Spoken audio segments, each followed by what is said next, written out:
Assalamualaikum warahmatullahi wabarakatuh. Kaum muslimin dan kaum muslimat, segenap pendengar Radio Insani 88 FM di Purbalingga dan sekitarnya, pendengar radio Telaga Dakwah yang ada di Biren Aceh, pemirsa UFI TV dan juga segenap pemirsa Insan TV dimanapun Anda berada. Alhamdulillah, pada kesempatan pagi yang berbahagia ini kita dapat kembali bertemu untuk mempelajari agama Allah Subhanahu wa Ta'ala. Yang seperti biasa pada kesempatan hari ini kita akan melanjutkan tema-tema pembahasan pada pekan yang lalu. Insya Allah pada kesempatan pagi hari ini kita akan membahas masalah belajar sholat bagian yang ke-14, yaitu bab membaca suratan bagian yang kedua, Ustadz ya. Ya, seperti biasa materi akan disampaikan oleh beliau Ustadz Abdul Razan MA Hafidhullah Ta'ala. Kaum muslimin dan kaum muslimat, kami nanti mengundang Anda semua untuk bersoal jawab dengan beliau. Untuk Anda segenap pendengar Radio Insani, Anda dapat mengajukan pertanyaan melalui pesan singkat ke nomor 085 600 100 880. Dan untuk Anda segenap pemirsa Insan TV, Anda dapat mengajukan pertanyaan melalui pesan singkat ataupun line telepon ke nomor yang tertera di layar televisi Anda. Baik kaum muslimin dan kaum muslimat, segera saja kita mulai sesi materi kajian pada kesempatan hari ini. Kepada Ustadz Abdul Razan kami persilahkan. Bismillahirrahmanirrahim. Assalamualaikum warahmatullahi wabarakatuh. Waalaikumsalam. Alhamdulillahi wa kafa. Wassalatu wassalamu ala rasulihil mustafa wa ala alihi wa man iktafa, amma ba'd. Kita panjatkan puja dan puji syukur kehadirat Allah Tabaraka wa Ta'ala. Pada kesempatan yang berbahagia kali ini kita kembali diberi kekuatan, kesehatan, hidayah serta taufik dari Allah Jalla wa Ala, sehingga kita bisa kembali mengkaji ajaran agama kita yang mulia ini. Kita berharap semoga Allah Jalla wa Ala berkenan untuk melimpahkan kepada kita semuanya ilmu yang bermanfaat, sehingga bisa kita amalkan sebagai bekal untuk menghadap kepada Allah Jalla wa Ala. Amin ya rabbal alamin. Salam dan salam semoga senantiasa tercurahkan kepada junjungan kita Nabi besar Muhammad sallallahu alaihi wa ala alihi wa sahbihi wasallam, kepada para sahabatnya, keluarganya dan umatnya yang setia mengikuti tuntunannya hingga di akhir nanti. Para pendengar Radio Insani 88 FM di Purbalingga dan sekitarnya, para pemirsa Insan TV dimanapun Anda berada, dan juga pendengar radio Telaga Dakwah di Biren Aceh, serta para pemirsa UFI TV yang semoga senantiasa dirahmati oleh Allah Azza wa Jalla. Pada kesempatan kali ini kita akan melanjutkan pembahasan tentang membaca suratan setelah Al-Fatihah, di mana pada pertemuan terakhir kita telah membahas tentang kapan kita membaca bacaan dengan suara yang keras, dengan jahar, dan kapan pula kita membaca dengan suara yang lirih. Pada kesempatan kali ini kita akan mempelajari mengenai ukuran panjang pendeknya bacaan suratan Nabi sallallahu alaihi wasallam. Yang kemarin kita sudah jelaskan secara ringkas atau secara global bahwa bacaan Nabi sallallahu alaihi wasallam ada saat-saat membaca secara normal dalam tanda kutip, kemudian ada saatnya beliau membaca dengan bacaan khusus karena satu dan lain hal, karena ada sesuatu yang insidentil.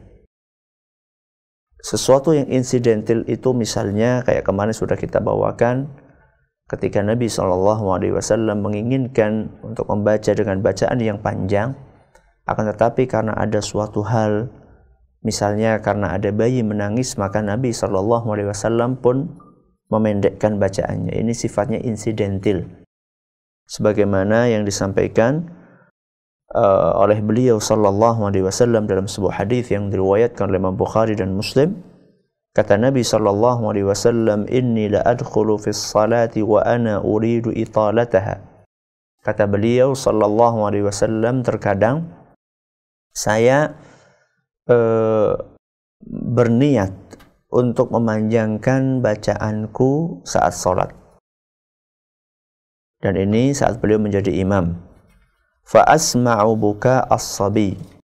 Akan tetapi di tengah-tengah salat saya sudah berniat itu untuk memanjangkan bacaan, akan tapi di tengah-tengah salat saya mendengar suara bayi menangis. Fa atajawwazu fi salati.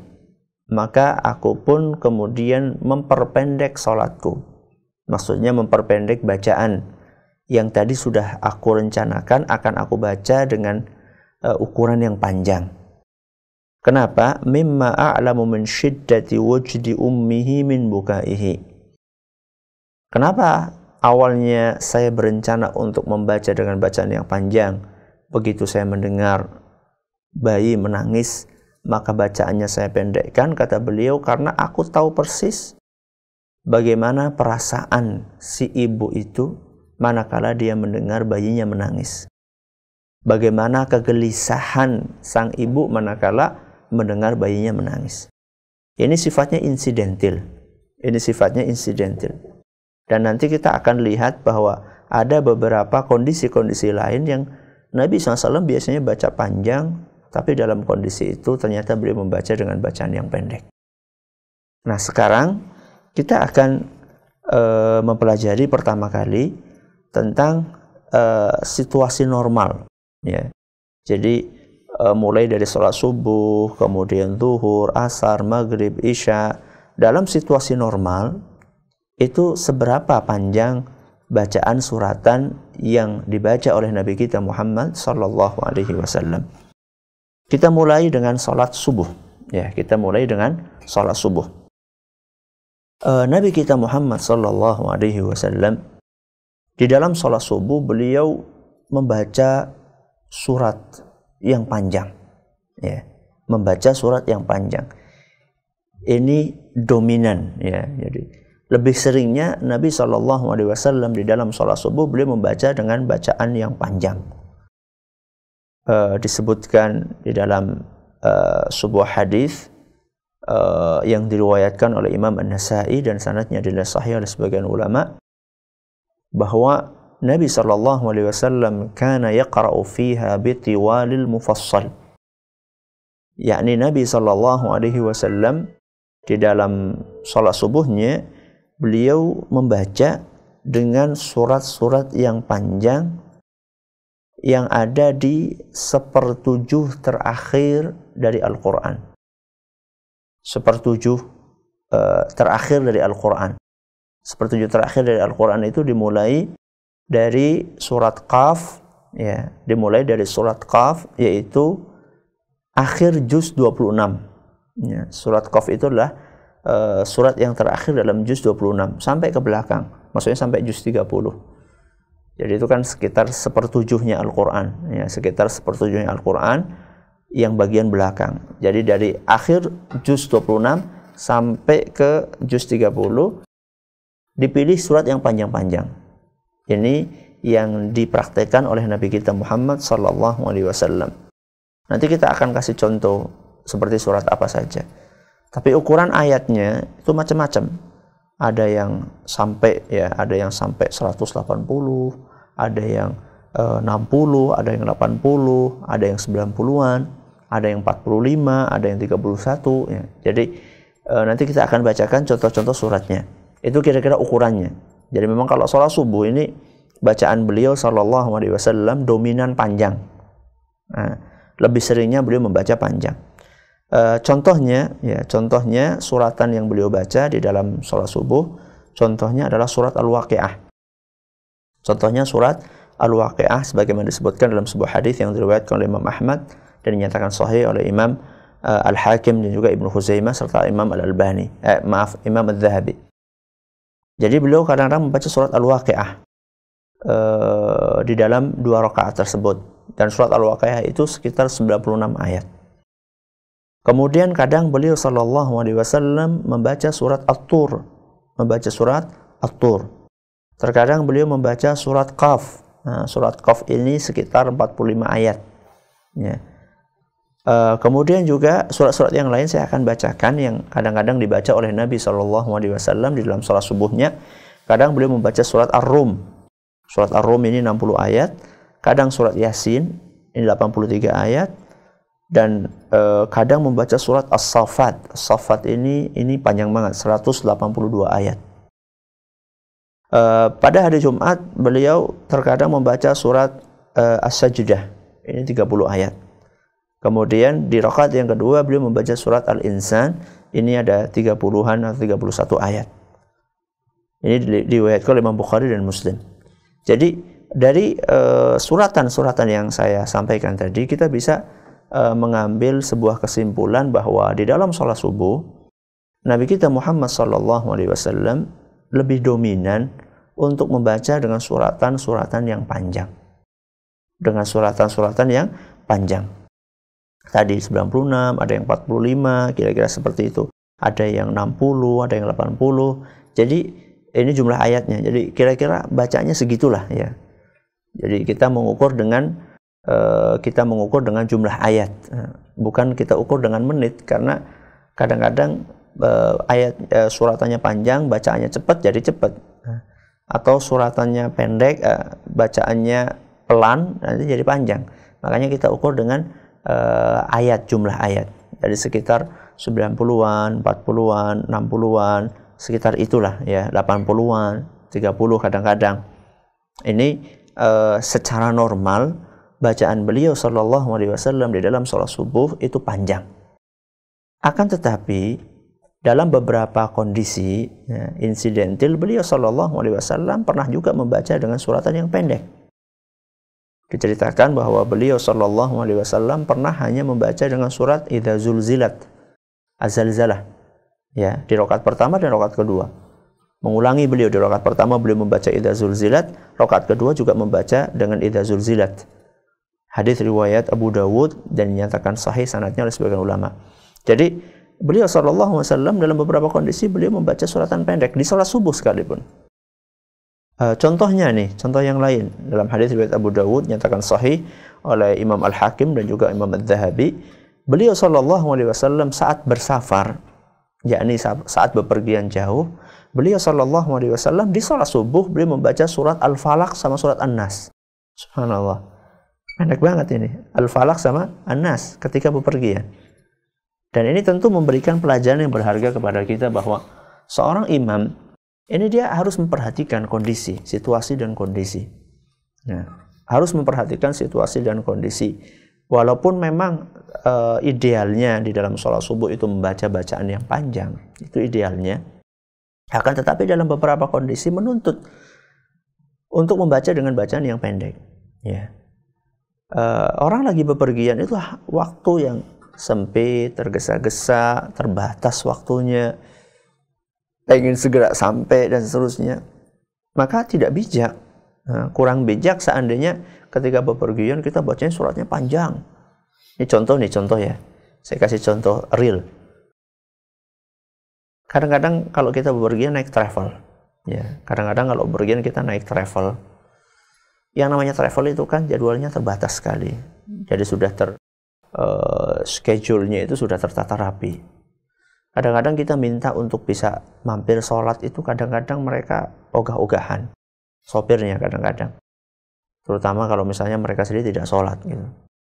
Nah, kalau misalnya kita dikasih waktu nih sama sopirnya untuk bisa mampir, alhamdulillah bisa sholat subuh misalnya di perjalanan. Itu perlu disyukuri gitu loh. Artinya dia mau memberikan waktu buat kita untuk sholat subuh.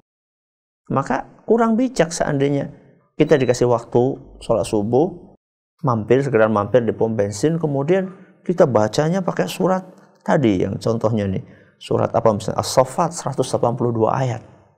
Ini kurang bijak, ya. Kurang bijak. Kita baca suratan yang pendek. Kita baca misalnya Al-Falaq sama An-Nas misalnya. Tidak masalah, ya. Lagi pula kemarin kita sudah pelajari bahwasanya membaca suratan itu secara asal hukumnya menurut mayoritas ulama itu sunnah. Ini baca suratnya. Nah, ini kita lagi bicara tentang ukurannya. Ukurannya lebih sunnah lagi. Baca suratannya aja sunnah. Sehingga kalau misalnya tidak dibaca pun tidak berdosa. Nah, ini kita lagi bicara masalah ukuran. Ini lebih sunnah lagi kalau misalnya bacanya saja sunnah, apalagi sekedar ukurannya. Jadi kita lagi bicara kondisi ideal. Kadang-kadang kita bicara kondisi yang menuntut kita untuk membaca dengan bacaan yang tidak sesuai dengan apa yang ideal, dalam tanda kutip. Makanya kita harus memperhatikan kondisi-kondisi seperti ini. Dan Nabi SAW adalah manusia atau sosok yang begitu memperhatikan situasi serta kondisi tanpa harus mengorbankan prinsip agama. Ini adalah ini adalah suratan yang dibaca di dalam sholat subuh. Jadi beliau sallallahu alaihi wasallam dominan untuk membaca dengan bacaan yang panjang suratannya di dalam sholat subuh. Berikutnya setelah sholat subuh kita akan mempelajari sholat zuhur. Kita akan mempelajari sholat zuhur. Sholat zuhur ini disebutkan oleh Imam Abu Sa'id Al-Khudri radhiyallahu anhu, seorang sahabat Nabi sallallahu alaihi wasallam, bahwa Rasul sallallahu alaihi wasallam di dalam salat zuhurnya beliau membaca sekitar 30 ayat. Sekitar 30 ayat. Berarti ini lebih pendek. Ya, lebih pendek daripada sholat subuh, karena tadi sholat subuh ada yang 60, ada yang 80, ada yang 90, ada yang 40. Nah, kalau sholat zuhur ini sekitar 30-an ayat. Ya. Di sini dicontohkan seperti ukuran surat As-Sajdah. Ya, seperti ukuran surat As-Sajdah. Ini di dalam sholat zuhur 30-an ayat. Akan tetapi sekali lagi Nabi SAW tidak membaca surat A saja gitu. Cuma surat A atau enggak. Kan tapi Nabi SAW beliau meragamkan bacaan suratan. Pilihan suratannya itu beliau ragamkan. Dan nanti kita akan jelaskan apa hikmah di balik Nabi SAW meragamkan suratan yang beliau baca dalam sholatnya. Jadi di sholat zuhur beliau sekitar 30-an ayat. Akan tetapi kadang-kadang beliau membaca yang lebih pendek dari itu. Contohnya surat At-Tariq. Surat apa? At-Tariq, ini dalam juz amma. Ya, nggak terlalu panjang lah. Kemudian kadang beliau membaca surat Al-Buruj. Agak panjang dikit. Akan tapi nggak sampai 30 ayat. Juga kadang-kadang Nabi SAW membaca surat Al-Lail. Ya, wal-laili idza yaghsha. Ini juga seukuran dengan surat At-Tariq dan juga Al-Buruj. Dan kadang beliau membaca surat Al-Insyiqaq. Surat Al-Insyiqaq. Idza as-sama'un syaqqat. Ini juga ukurannya ya kayak Al-Lail gitu lah kira-kira. Ya, atau seperti Al-Buruj. Jadi ini bacaan salat zuhur. Salat zuhur beliau sallallahu alaihi wasallam membaca dengan ukuran sekitar 30-an ayat, kadang kurang dari itu. Ini salat zuhur beliau. Berarti yang paling panjang itu salat subuh, kemudian di bawahnya salat apa? Zuhur. Berikutnya salat asar. Salat asar ini masih dalam hadis riwayat Abu Sa'id Al-Khudri. Dan hadis ini diriwayatkan oleh Imam Muslim, disebutkan bahwasanya kadar bacaan Nabi Shallallahu Alaihi Wasallam di dalam sholat asar itu setengahnya sholat zuhur. Berapa Ustadz? Kalau tadi sholat zuhur 30 ayat, berarti sholat asar itu sekitar 15 ayat. Sekitar 15 ayat. Nah, silakan Anda cari kira-kira dalam suratan Al-Quran yang panjangnya sekitar 15-an ayat. Berarti sholat asar itu setengahnya sholat zuhur. Berarti lebih pendek lagi kan? Kalau sholat subuh paling panjang, kemudian lebih pendek dari sholat subuh sekitar 30-an ayat itu sholat zuhur. Lebih pendek lagi sholat asar, itu sekitar 15-an ayat sebagaimana disebutkan oleh Imam Abu Sa'id Al-Khudri dalam hadis riwayat Muslim yang tadi sudah saya bacakan. Nah, kata beliau, qadra nisf ma yaqra fi kulli rak'atain al-ulayaini fi dhuhr. Jadi bacaan Nabi SAW di salat asar itu sekitar setengah ukuran bacaan beliau di salat asar. Di salat zuhur. Salat zuhur tadi 30 ayat, setengahnya berarti 15 ayat. Ini di dalam salat asar. Itu salat zuhur, salat asar. Berikutnya adalah salat maghrib. Nah, salat maghrib yang dominan adalah bacaan yang pendek. Ya, yang dominan adalah bacaan yang pendek. Sebagaimana disebutkan dalam sebuah hadis yang diriwayatkan oleh Imam Bukhari, kana sallallahu alaihi wasallam yaqra'u fiha ahyanan biqisaril mufassal. Bahwa Nabi sallallahu alaihi wasallam terkadang dalam salat subuh beliau membaca dengan surat-suratan yang pendek, ya, dengan suratan yang pendek. Contohnya adalah beliau sallallahu alaihi wasallam membaca surat Wat-Tini Waz-Zaitun. Ini kan pendek ya. At-Tin Waz-Zaitun. Kemudian surat-surat yang semisal dengan At-Tin. Ya. Surat-surat yang semisal dengan At-Tin, saya yakin banyak yang hafal. Idza zulzilat, Al-Qari'ah, Alhaakumut Takatsur. ya, kemudian Al-Asr tentunya, kemudian Inna A'tayna, itu kan surat yang pendek-pendek. Ya, ini yang dominan di dalam bacaan Nabi Shallallahu Alaihi Wasallam di dalam sholat maghrib. Akan tetapi subhanallah, kadang-kadang Nabi Shallallahu Alaihi Wasallam membaca dengan bacaan surat yang panjang juga. Cuman sekarang perhatikan ya, mana yang dominan, mana yang kadang-kadang. Ya. Maka jangan sampai dibalik, jangan sampai dibalik. Kalau di dalam sholat subuh yang dominan itu panjang, kadang-kadang beliau baca pendek. Kalau sholat maghrib yang dominan itu pendek, kadang-kadang beliau panjang. Contoh panjangnya apa? Kadang-kadang Nabi SAW membaca surat At-Tur, cukup panjang ini surat At-Tur, atau surat Al-Mursalat, ya, surat Al-Mursalat. Bahkan dalam sebuah riwayat, beliau SAW pernah membaca surat Al-A'raf dibagi dua, ya. Setengah untuk rakaat pertama, setengah untuk rakaat kedua. Dan juga kadang beliau SAW membaca surat Al-Anfal. Nah, surat yang panjang-panjang ini. Akan tetapi yang dominan adalah beliau di sholat maghrib membaca dengan suratan yang pendek. Nah, kadang-kadang beliau membaca suratan yang panjang. Ini adalah sholat maghrib. Berikutnya adalah sholat isya. Ya, sholat yang terakhir, sholat isya. Bahwa beliau Shallallahu Alaihi Wasallam membaca suratannya adalah suratan yang pertengahan, nggak terlalu panjang banget, juga nggak terlalu pendek banget. Jadi lebih panjang daripada bacaan yang dibaca di dalam sholat maghrib. Ya, tapi juga tidak panjang banget kayak sholat subuh.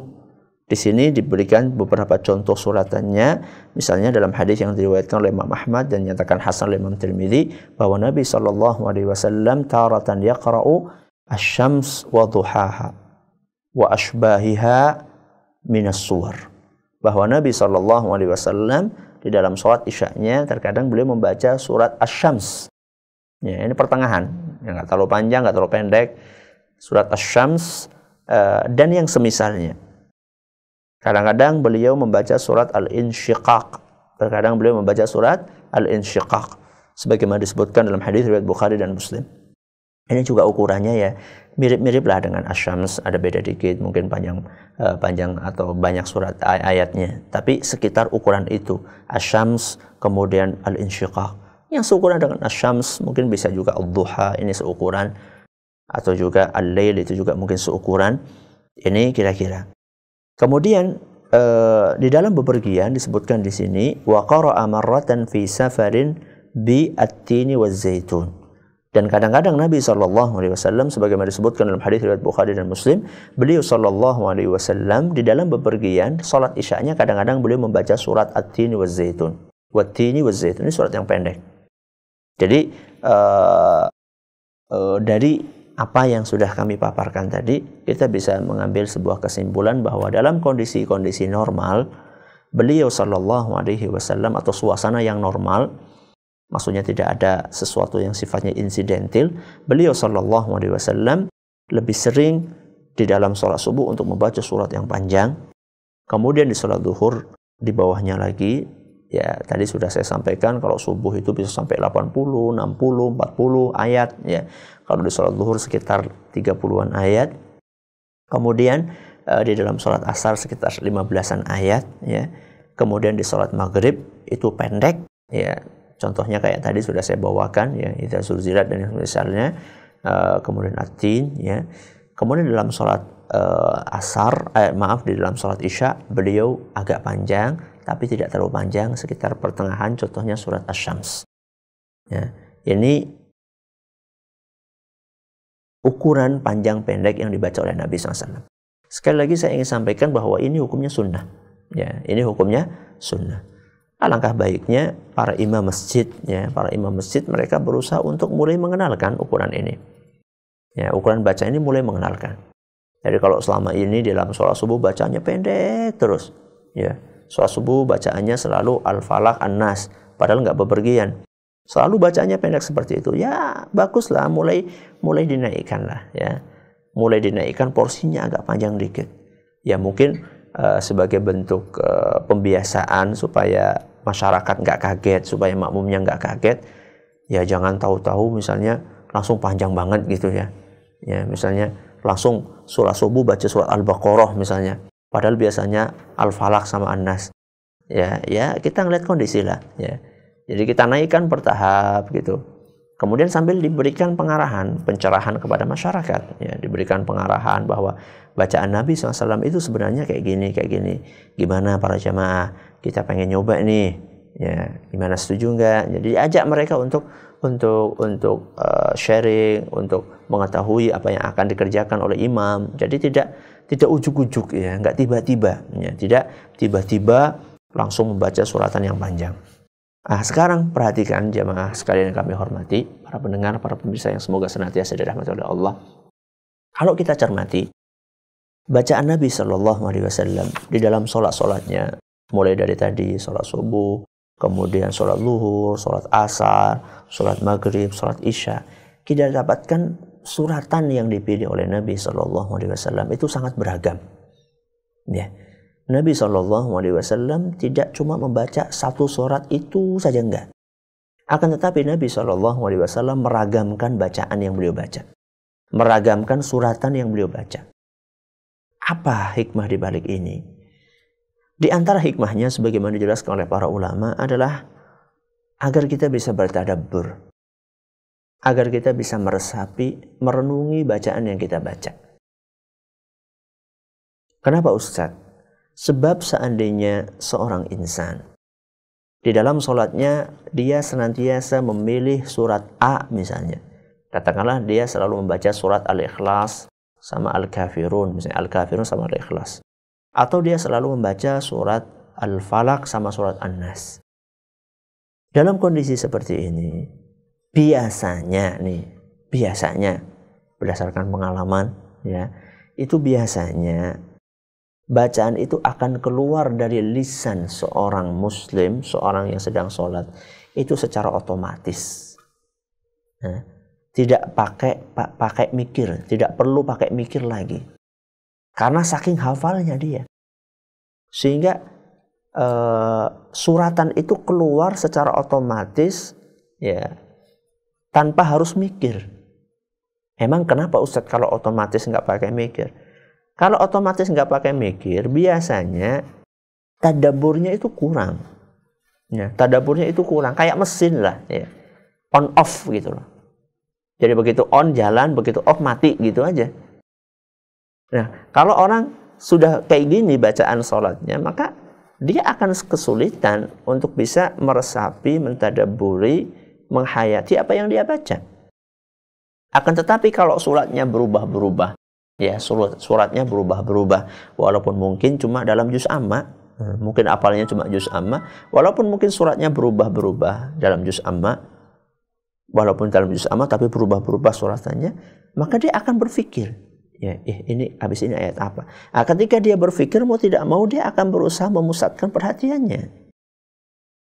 Beda dengan orang yang sudah hafal luar kepala, otomatis bacaannya. Dia tidak perlu mikir, karena tidak perlu mikir, akhirnya dia peresapannya pun kurang. Makanya, mari kita berusaha untuk meneladani Nabi kita Muhammad SAW.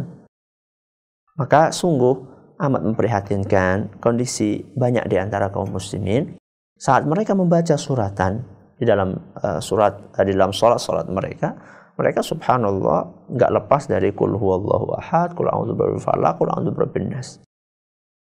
Jadi ini 3 surat favorit. 3 surat favorit. Sehingga kadang-kadang di atasnya nggak hafal. Subhanallah. Kadang-kadang sebagian orang surat Az-Zalzalah saja yang pendek ini ya. Al-Qari'ah yang pendek. Wat-Tini waz-Zaitun yang pendek. Nggak hafal. Jadi bacaannya cuma Al-Falaq, Al-Ikhlas, An-Nas. Saya bukan sedang mengatakan bahwa surat Al-Falaq, An-Nas, Al-Ikhlas itu adalah surat yang tidak mulia. Bukan. Itu surat yang mulia dalam Al-Quran. Banyak sekali fadilah-fadilahnya. Sebagaimana yang telah kami paparkan sebagiannya di dalam pengajian tafsir kami ketika kami membahas surat Al-Falaq, Al-Ikhlas, dan An-Nas. Ya. Banyak fadailnya, keistimewaannya banyak. Akan tetapi seharusnya seorang muslim tidak mencukupkan dengan suratan-suratan itu saja.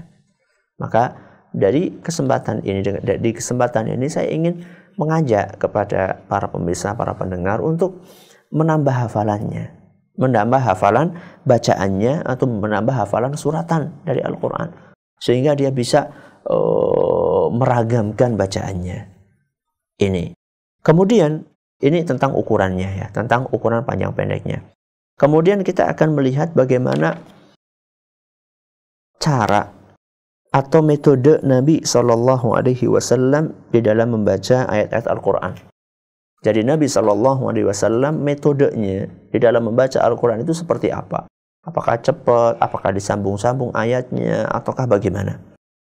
Disebutkan bahwa Nabi SAW kana yaqra'ul Qur'ana ayatan ayah.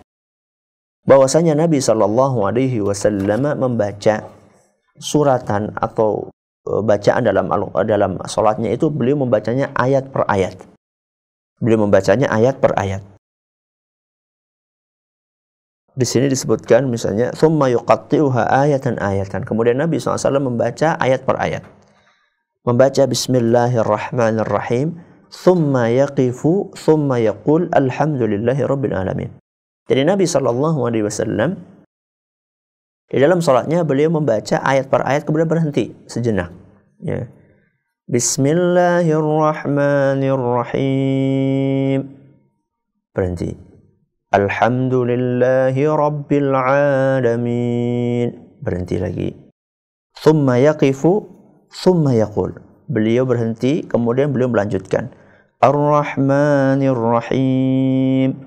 Ya, berhenti lagi. Kemudian beliau membaca Maliki Yaumiddin. Wa hakadha ila akhir surah. Beginilah Nabi SAW metode membacanya sampai akhir surat Al-Fatihah. Bagaimana dengan suratan? Wa kadzalika kanat qira'atuhu kulluha. Begitulah cara Nabi SAW membaca di dalam seluruh bacaannya. Yaqifu ala ru'usil ayi wa la yasiluha bima ba'daha. Beliau SAW berusaha untuk berhenti di setiap ayat dan tidak menyambung dengan ayat berikutnya, tidak menggandengkan dengan ayat berikutnya. Hadis riwayat Abu Dawud nyatakan sahih oleh Imam Al-Hakim dan juga oleh Imam Az-Zahabi. Jadi inilah cara Nabi SAW. Jadi memang afdalnya seperti ini. Walaupun kita katakan ya boleh disambung boleh, akan tapi afdalnya seperti ini. Contoh nyambung nih kayak gini. Alhamdulillahi rabbil alamin arrahmanir rahim maliki yaumiddin. Iyyaka na'budu wa iyyaka nasta'in ihdinas siratal mustaqim. Ini nyambung ya.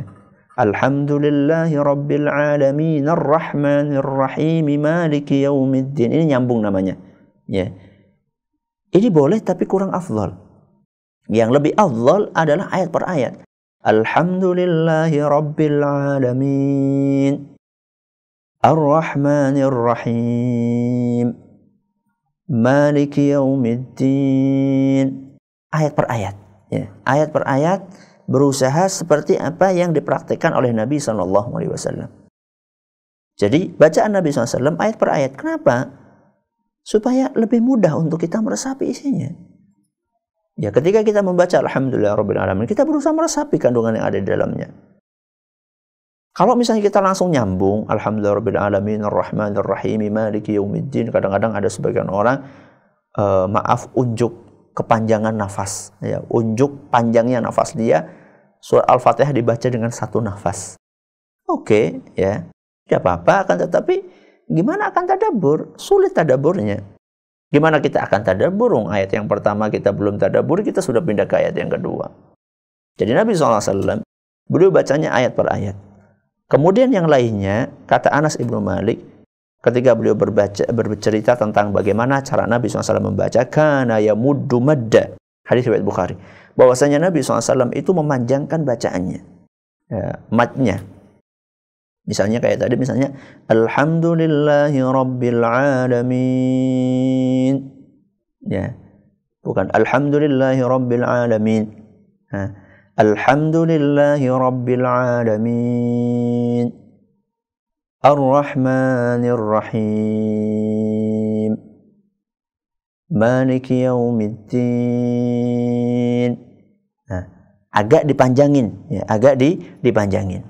Akan tetapi ya kalau bisa mungkin sesuai dengan tajwid saja ya. Kalau tadi akhir ayat kan mad aridus sukun itu paling panjang sekitar 6 ayat ya. Sekitar 6 ayat, walaupun sebenarnya 2 ayat juga boleh. 6 harokat, maaf. 6 harokat. Ya, 6 harokat. Walaupun sebenarnya 2 harokat juga boleh, akan tapi dalam rangka tadi, dalam rangka untuk bisa meresapi apa yang dibaca. Kemudian juga di antara yang disebutkan oleh para sahabat Nabi SAW tentang bacaan Nabi SAW, bahwa Rasulullah SAW kana yurattilul Qur'ana tartila. Beliau membaca Al-Quran dengan cara tartil, ya, dengan cara tartil. Apa itu tartil? Tartil itu adalah memberikan huruf atau membaca huruf sesuai dengan makhrajnya, ya. Kemudian sesuai dengan aturan yang biasa diistilahkan dengan ilmu tajwid, ya. Ya. Kemudian juga bacaannya itu tidak terlalu cepat. Kalau orang Jawa mengatakan tidak ngeremeng, ya. Jadi bacaannya itu tidak membaca dengan bacaan yang enggak jelas gitu loh. Bacaannya jelas, makanya di sini dikatakan la hadzan wala ajalah, bahwa Nabi SAW membaca Quran secara tartil. Beliau tidak terlalu cepat, juga tidak tergesa-gesa bacanya. Bal qira'atan mufassaratan harfan. Akan tetapi bacaan Nabi SAW itu huruf per huruf itu jelas. Huruf per huruf itu jelas, sebagaimana hadis riwayat Ibnu Mubarak dan isnadnya adalah sahih sebagian ulama. Jadi Nabi SAW dalam membaca itu bacaannya slow tapi jelas, ya. Nabi SAW pernah mengatakan yuqalu li sahibil Quran, dikatakan kepada orang-orang yang membaca Al-Quran, iqra' wartaqi warattil kama kunta turattil fid dunya. Bacalah Al-Quran dan terus naiklah engkau. Wartaqi warattil, dan bacalah Quran dengan cara yang tartil, yang jelas. Ya, yang jelas, yang benar, secara pelan, ya. Kama kunta turattil fid dunya, sebagaimana engkau membacanya dengan tartil saat engkau di dunia. Fa inna manzilaka inda akhiri ayatin taqra'uha, sesungguhnya tingkatan kedudukan kamu di surga itu sesuai dengan ayat terakhir yang kamu baca nanti ketika di dunia. Maksudnya apa? Maksudnya semakin banyak ayat Al-Quran yang kita baca di dunia, maka derajat kita di surga akan semakin tinggi. Ya. Kalau kita ingin mendapatkan derajat yang tinggi di surga, kita berbanyak baca Quran. Ya. Baca Qurannya jelas, ya. Sungguh memprihatinkan, ya. Sungguh memprihatinkan, tidak sedikit di antara kaum muslimin yang menguasai ilmu-ilmu dunia begitu luar biasa. Menguasai ilmu-ilmu umum sampai MA, sampai doktor, sampai profesor, ya, sampai menjadi guru besar. Akan tetapi subhanallah, membaca surat Al-Fatihah saja nggak benar. Ini memprihatinkan sekali jemaah, ya. Sungguh memprihatinkan. Ada orang begitu mendalami ilmu dunia, dan mendalami ilmu dunia nggak terlarang. Silakan Anda dalami selama ilmu itu bermanfaat, ya. Ya, selama ilmu itu bermanfaat, bisa mendatangkan kemaslahatan untuk orang banyak, ya. Anda mendalami ilmu kedokteran, silakan. Anda mendalami ilmu tentang ekonomi, silakan. Anda mendalami ilmu tentang akuntansi, silakan. Anda mendalami tentang geologi dan seterusnya, silakan. Akan tetapi subhanallah, apakah itu harus mengorbankan bacaan Al-Quran Anda? Sungguh memprihatinkan. Ada seorang profesor, tapi bacaan Al-Qurannya masih terbata-bata. Kadang-kadang bacanya dari huruf Latinnya, subhanallah. Ini kalau boleh saya katakan, inilah aib, ya. Sebuah surat di dalam Al-Quran yang sehari dibaca 17 kali, masih membacanya dari bacaan Latin. Sehingga nanti tajwidnya banyak yang keliru. Maka kita perlu berlatih. Walaupun harus mulai dari Iqra' lagi, tidak apa-apa. Apakah Anda merasa gengsi? Ketika Anda sudah menjadi doktor, menjadi profesor, kemudian Anda memulai belajar Al-Quran dari alif ba ta lagi, apakah itu aib? Ya. Gak ada aibnya kita belajar Al-Quran. Maka mari kita perbaiki diri kita. Kita berusaha untuk terus mempelajari Al-Quran, meneladani Nabi kita Muhammad sallallahu alaihi wasallam, supaya nanti kita derajatnya di surga tinggi. Ya. Kalau misalnya di dunia kita nggak pernah khatam, ya, nggak pernah khatam. Kalaupun khatam mungkin dulu ketika masih kecil dulu, udah pernah khatam katanya sekali seumur hidup. Subhanallah. Nanti derajat kita di surga seberapa tingginya? Jadi derajat kita di surga itu tergantung banyaknya ayat yang kita baca ketika di dunia. Ini. Jadi bacaan Nabi SAW, beliau bacaannya pelan, ayat per ayat. Kemudian juga tadi saya katakan dengan tartil. Dan juga di antara etika yang diajarkan oleh Nabi SAW adalah berusaha untuk memerdukan bacaan Al-Quran semampunya. Ya, tanpa memaksakan diri. Maka kata Nabi SAW, Zayyinul Qur'ana bi aswatikum. Hiasilah Al-Quran dengan suara indah kalian. Hiasilah Al-Quran dengan suara indah kalian. Fa inna sawtal hasan yazidul Qur'ana husna. Sesungguhnya suara yang bagus, yang merdu akan menambah indahnya Al-Quran. Hadis riwayat Bukhari secara muallaq. Jadi Nabi SAW menganjurkan kita untuk membaguskan suara, ya, memerdukan suara. Kenapa? Karena dengan memerdukan suara itu kita akan bisa lebih menghayati. Makanya di sini disebutkan dalam hadis lain yang diriwayatkan oleh Imam Ibnu Mubarak dalam kitabnya Az-Zuhd, dan dinyatakan kuat hadis ini oleh Imam Ad-Diya Al-Maqdisi. Kata Nabi SAW, Inna min ahsanin nasi sawtan bil Qur'an alladhi idha sami'tumuhu yaqra'u hasibtumuhu yakhshallaha.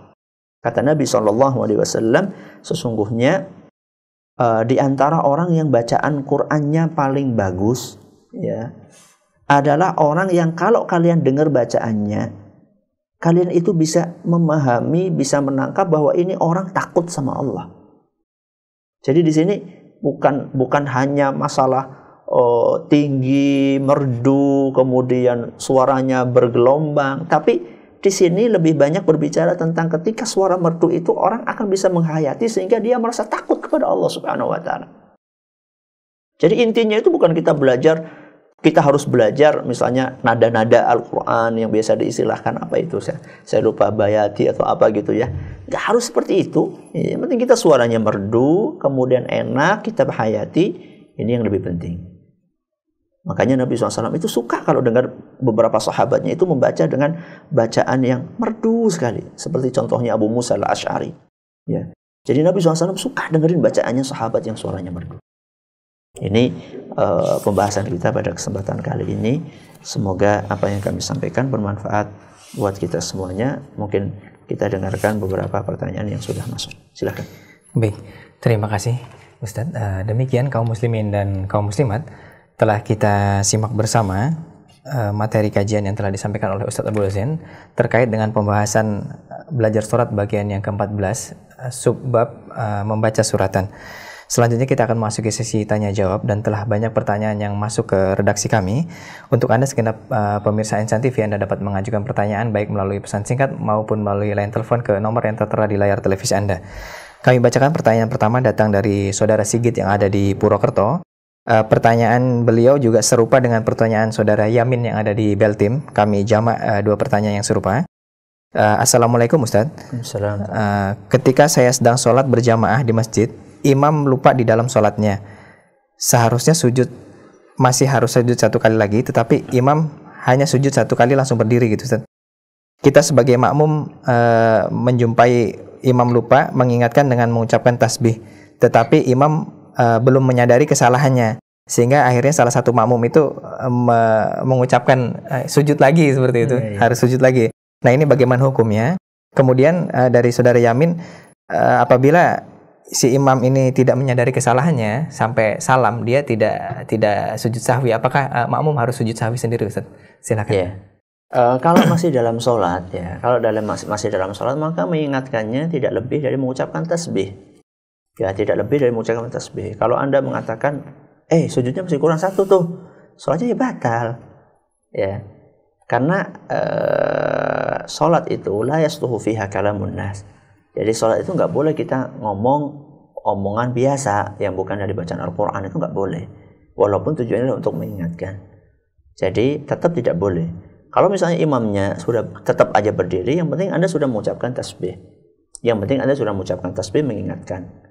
Ya. Kemudian kalau misalnya sampai akhir nih ya, dia tidak sujud sahwi, ya dia udah salam nih, dia udah salam, maka saat itu boleh, karena udah selesai salam nih, maka saat itu boleh Anda katakan kepada dia, tadi sujudnya kurang, ayo sekarang sujud sahwi, tidak apa-apa kalau kayak gitu. Maka saat itu imamnya setelah salam dia sujud, makmumnya ikut sujud. Ya, jadi itu caranya, jadi diingatkan, walaupun dengan obrolan tidak apa-apa, karena itu udah selesai sholat, udah salam. Kemudian disampaikan kepada dia, soalnya tadi kurang sujud. Kamu tadi belum sujud sahwi, ayo sekarang sujud sahwi. Imamnya sujud sahwi, makmumnya ikut sujud sahwi, tidak ada masalah. Nah, nggak ada masalah, karena tadi sholatnya sudah selesai, sujud lagi, kemudian salam lagi. Karena memang sujud sahwi ini, para ulama menjelaskan ada yang dilakukan sebelum salam, ada yang dilakukan sudah salam. Wallahu a'lam bishawab. Ya. Baik, demikian Saudara Sigit dan juga Saudara Yamin, jawaban yang telah disampaikan oleh Ustadz atas pertanyaan dari Anda semua. Pertanyaan selanjutnya kami bacakan dari Ummu Nisa yang ada di Purbalingga.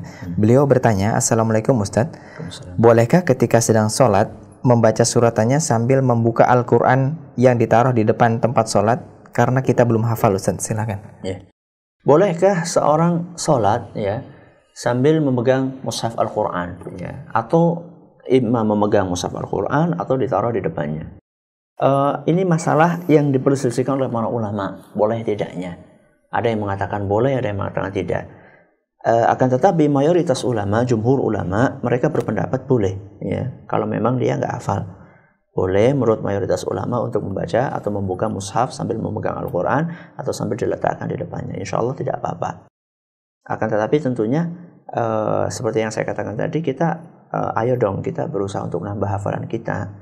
Ya, masa sih dari dulu-dulu bacaan kita cuma itu doang? Masa dari SD, subhanallah, dari SD bacaannya nggak nambah-nambah, dari Al-Ikhlas, Al-Falaq, An-Nas, Al-Asr, Inna A'tayna, itu mulu. Ya, masa kita sih nggak ada semangat untuk nambah? Sebagian orang, subhanallah, setiap ada lagu baru apal, muncul nyanyian baru apal. Surat dari dulu, ya, dari TK, dari SD, masa suratnya itu doang? Mau kita tambah, selalu ada pertambahan, ada perkembangan, sehingga kita bisa tidak selalu mengandalkan mushaf Al-Quran di dalam sholat kita.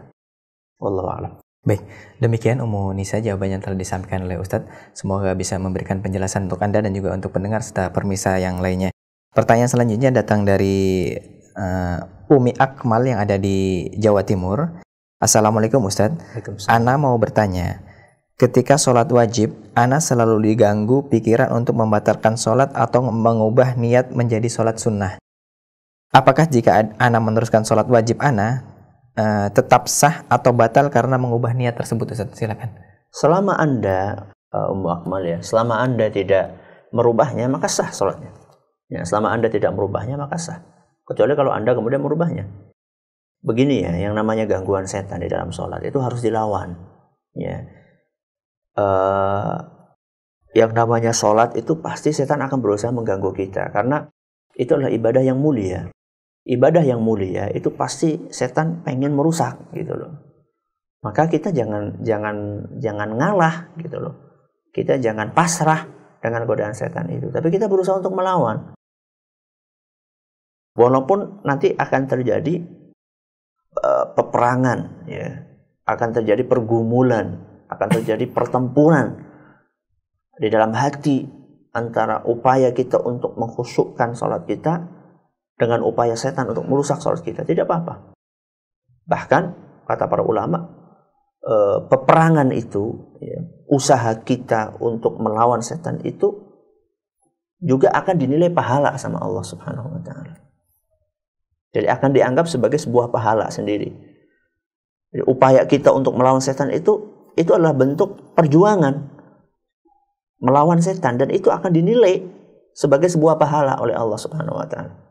Maka saya katakan, kalau Anda tidak merubah niat Anda, selama Anda tidak merubah niat Anda, ya, Anda tetap berusaha untuk konsentrasi dalam sholat yang Anda lakukan, maka insya Allah sholat Anda tetap sah. Bahkan kalau Anda terus bermujahadah memerangi godaan setan itu, Anda akan mendapatkan pahala ganda. Ya, pahala bacaan sholat Anda, pahala sholat Anda, kemudian juga pahala Anda untuk berperang melawan setan. Wallahu a'lam. Baik, pertanyaan selanjutnya kami bacakan dari saudara Arif yang ada di Purbalingga. Beliau bertanya, Bismillah, Assalamualaikum Ustaz. Bagaimana hukum apabila seorang imam membaca takbir cuma Allah, kemudian bangkit dari ruku membaca sami Allah, imam membaca takbir dan sami Allahnya tidak lengkap Ustaz? Silakan, jazakallah khair. Kalau membaca seperti itu nggak boleh, ya. Apalagi kalau misalnya itu adalah takbiratul ihram, ya.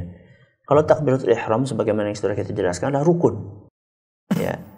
Takbiratul ihram, takbir pembuka salat, itu rukun, ya. Ketika awal salat seorang cuma membaca Allah, nggak ada akbarnya, maka tidak sah salatnya, karena dia meninggalkan rukun, ya, meninggalkan salah satu rukun salat. Adapun takbir perpindahan dari satu gerakan yang lain, insya Allah besok kita akan bahas bahwa itu hukumnya wajib, bukan rukun. Akan tapi tidak seyogianya kita abaikan. Nah, kalau misalnya di dalam pembukaan sholat, ya, di dalam pembukaan sholat, yaitu takbiratul ihram, dia cuma membaca Allah saja, nggak ada akbarnya, maka ini sholatnya dikhawatirkan tidak sah. Akan tetapi tentu di sini kita perlu mencermati dengan baik dan perlu bijak. Orang ini tidak baca atau suaranya nggak kedengaran, ya. Ada sebagian orang mungkin dia Allah Akbar, pendek, akbarnya itu lirih gitu, Allahu Akbar, pendek atau lirih bacaannya. Ada sebagian orang seperti itu. Mungkin ada juga sebagian orang yang cuma Allah saja, nggak ada akbarnya sama sekali. Maka di sini Anda harus hati-hati juga untuk menjustis, ya, untuk memvonis apakah orang itu membaca Allahu Akbar secara lengkap atau cuma Allah saja. Maka dari situ Anda perlu suatu saat Anda sholat di belakangnya persis. Ya, mungkin selama ini Anda sholatnya di belakang gitu, di samping yang ke belakang, sehingga Anda tidak dengar secara sempurna apa yang diucapkan oleh si imam. Ya. Tapi kalau misalnya Anda sholat persis belakangnya, kemudian ternyata Anda dengar, oh ini imamnya ternyata baca Allahu Akbar secara sempurna, cuman yang keras cuma Allahnya, akbarnya lirih. Kalau seperti itu maka ini lebih ringan, insya Allah sholatnya tetap sah. Akan tetapi tentu bagus kalau Anda berusaha memberikan masukan kepada imam bahwa supaya tidak di makmum pada salah sangka, ya, supaya tidak salah sangka kepada imamnya, imamnya cuma baca Allah aja nggak pakai akbar, supaya makmumnya tidak salah sangka, maka Anda perlu apa? Anda perlu untuk memberikan peringatan, memberikan masukan kepada imam, tentunya dengan cara yang baik, ya, tentunya dengan cara yang baik, cara yang sopan, yang santun, secara etika. Ya. Baik, terima kasih. Demikian saudara Arif yang dari Purbalingga. Pertanyaan selanjutnya kami bacakan dari hamba Allah yang ada di Pondok Gede, Jakarta. Assalamualaikum Ustaz.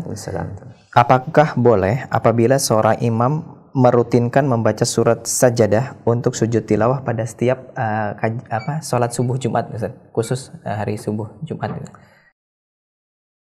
Enggak apa-apa, ya. Tadi saya sudah bawakan, ya, bahwa Nabi SAW ketika sholat subuh, ya, ketika Nabi SAW sholat subuh, saya bacakan hadisnya secara sempurna, hadis riwayat Bukhari dan Muslim. Kana yusalliha yawmal jumu'ati bi alif lam mim tanzil as-sajdah fi ar-rak'atil ula wa fi ats-tsaniyati bi hal ata 'alal insan. Bahwa Nabi SAW di hari Jumat, di sholat subuh, beliau membaca di rakaat pertama dengan surat As-Sajdah. Di rakaat pertama beliau membaca surat As-Sajdah. Wa fi tsaniyati, di rakaat yang kedua beliau membaca surat Al-Insan. Ini di hari Jumat.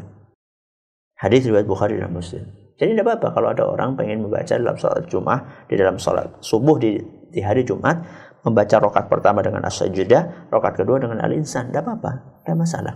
Ya, tidak ada masalah. Akan tetapi hukumnya sunnah, ya tidak harus. Jadi suatu saat Anda membaca suratan yang lain pun tidak apa-apa, apalagi kalau misalnya timbul image atau timbul prasangka dari jamaah dikiranya bahwa ini harus, ya, bahwasanya ini wajib, misalnya wajib membaca surat As-Sajdah di dalam hari Jumat, surat subuh hari Jumat. Kalau ada image seperti ini, ada opini seperti ini, maka Anda perlu menjelaskan kepada jamaah dan sesekali Anda menggunakan suratan yang lainnya supaya tidak timbul image atau opini bahwa membaca surat ini hukumnya wajib di hari Jumat. Wallahu a'lam bishawab. Baik, terima kasih. Demikian hamba Allah yang ada di Pondok Gede. Pertanyaan selanjutnya datang dari Abu Maulana yang ada di Sidoarjo, Jawa Timur. Assalamualaikum Ustaz. Waalaikumsalam. Di tempat ana kalau sholat maghrib, imamnya dari dulu bacaannya di rakaat pertama surat Al-Kafirun dan rakaat kedua surat An-Nasr. Padahal kata orang, imam ini seorang yang hafal Al-Quran. Apakah ada fadilah dan contohnya dari Nabi SAW? Ustaz, silakan. Secara spesifik ya, menggandengkan antara dua surat itu An-Nasr sama Al-Kafirun sama An-Nasr ya. Saya kurang tahu kalau secara spesifik ada keistimewaan khusus. Saya belum tahu. Ya. Akan tetapi kalau kita tilik dari praktek Nabi SAW, beliau lebih sering meragamkan. Jadi tidak melulu pakai surat itu saja. Kecuali kalau orang memang dia nggak hafal kecuali surat itu. Tadi disampaikan bahwa konon imam itu hafid. Ya, sebenarnya kalau hafid ya kurang baik lah. Kalau kurang baik kalau misalnya cuma membaca itu surat saja. Lebih baik ya diragamkan sebagaimana Nabi SAW meragamkan bacaan. Kecuali kalau imamnya nggak hafal, kecuali kalau imamnya nggak hafal, melainkan cuma dua surat itu lain masalah. Ya. Tapi kalau misalnya imamnya tadi konon hafid, maka ya sebaiknya diragamkan, itu lebih utama meneladani apa yang dipraktekkan oleh Nabi kita Muhammad SAW. Terima kasih Ustaz. Satu pertanyaan terakhir Ustaz ya. Kemarin sempat dibahas tentang bahwasanya Nabi SAW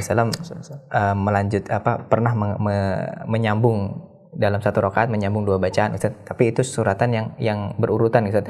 Bagaimana apabila menyambung ini diambil dari potongan surat Ustaz? Misalnya surat Al-Baqarah ayat 150 sampai 5 surat, kemudian 5 ayat, kemudian pindah ke surat yang lain juga potongannya Ustaz di tengah tapi berbeda surat. Itu apa pernah dilakukan Nabi? Ya. Saya belum tahu itu kalau potongan surat kemudian digabung dengan potongan surat yang lain. Karena kemarin seperti yang saya bawakan, di sini Nabi SAW dalam prakteknya itu kalau mau menggabung itu adalah suratan sempurna. Di sini misalnya saya bacakan ya, dalam hadis riwayat Bukhari dan Muslim, Nabi SAW pernah menggabung antara Ar-Rahman sama An-Najm. Pernah menggabung sama surat Iqtarabat As-Sa'ah wa Syaqqal Qamar, surat Al-Qamar dengan surat Al-Haqqah. Kadang beliau dalam satu rakaat nih, kadang At-Tur sama Az-Zariyat dalam satu rakaat, Idza waqa'atil waqi'ah sama surat Nur satu rakaat, Sa'ala Sa'ilun dengan surat An-Nazi'at satu rakaat, dan seterusnya. Ini ada beberapa surat yang pernah digabung oleh Nabi SAW. Ini dalam surat secara sempurna. Kalau menggabung potongan ayat dari surat Anu digabung dengan potongan ayat dari surat Anu, saya belum tahu praktek dari Nabi SAW. Tapi kalau membaca potongan surat tanpa digabung dengan yang lain itu nggak apa-apa. Ya, misalnya contoh nih, potongan surat ini contoh ayat kursi. Ayat kursi itu kan potongan surat. Satu ayat di dalam surat Al-Baqarah, ayat 255. Kita cuma membaca ayat kursi tok sebagai sebuah suratan. Di dalam sholat maghrib kita misalnya, kita baca setelah Al-Fatihah, kita baca Allahu la ilaha illa huwal hayyul qayyum sampai akhir ayat kursi. Setelah itu kita ruku, itu tidak ada masalah. Tapi kalau misalnya menggabungkan antara potongan ayat di mana di surat apa dengan potongan ayat di surat yang lainnya digabung dalam satu rakaat, kami belum tahu. Ya, kami belum tahu landasannya, wallahu a'lam bishawab. Baik, mungkin ada kesimpulan sebagai penutup Ustaz. Kesimpulannya bahwa Nabi SAW ukuran panjang pendeknya sudah saya sampaikan tadi, bahwa yang paling panjang adalah di dalam sholat subuh, kemudian sholat zuhurnya sedengan, kemudian sholat asarnya lebih pendek dari sholat zuhurnya, kemudian sholat maghrib lebih pendek lagi. Kemudian sholat isya itu ya sedengan mungkin seukuran sholat asar ya, seukuran sholat asar atau sholat zuhur seukuran itu. Kemudian Nabi SAW cara membacanya beliau membaca dengan bacaan yang pelan ayat per ayat, kemudian bacaannya perlahan. Perlahan ini maksudnya adalah bukan lirih, perlahan itu maksudnya adalah membacanya secara konsis ya, bacaannya perlahan ayat per ayat sampai begitu jelas bacaannya, dan beliau memerdukan suaranya serta menghayati apa yang beliau baca. Semoga apa yang kami sampaikan bermanfaat. Ya. Baik, demikian terima kasih Ustadz jazakallahu khairan atas materi dan juga jawaban yang banyak telah antum sampaikan. Demikian kaum muslimin dan kaum muslimat segenap pendengar Radio Insani dimanapun Anda berada. Pendengar Radio Telaga Dakwah yang ada di Biren Aceh, pemirsa Yufi TV dan juga segenap pemirsa Insan TV, telah kita simak bersama seluruh rangkaian kajian pada kesempatan yang berbahagia ini. Kami ucapkan terima kasih jazakallahu khairan atas kerendahan hati Anda menyimak seluruh rangkaian kajian kami pada kesempatan hari ini, dan tak lupa kami ucapkan permohonan maaf apabila ada pertanyaan-pertanyaan yang tidak sempat kami bacakan karena keterbatasan waktu. Kaum muslimin dan kaum muslimat, sebelum kami tutup untuk Anda pendengar Radio Insani, kami informasikan bahwasanya insyaallah taala Ustadz Abdul Azan akan mengisi kajian langsung di Masjid Agung Purbalingga pada pukul 7 nanti Ustadz ya. Tema yang akan disampaikan apa Ustadz? Tentang bulan Muharram, apakah benar bulan Muharram itu bulan sial atau bukan?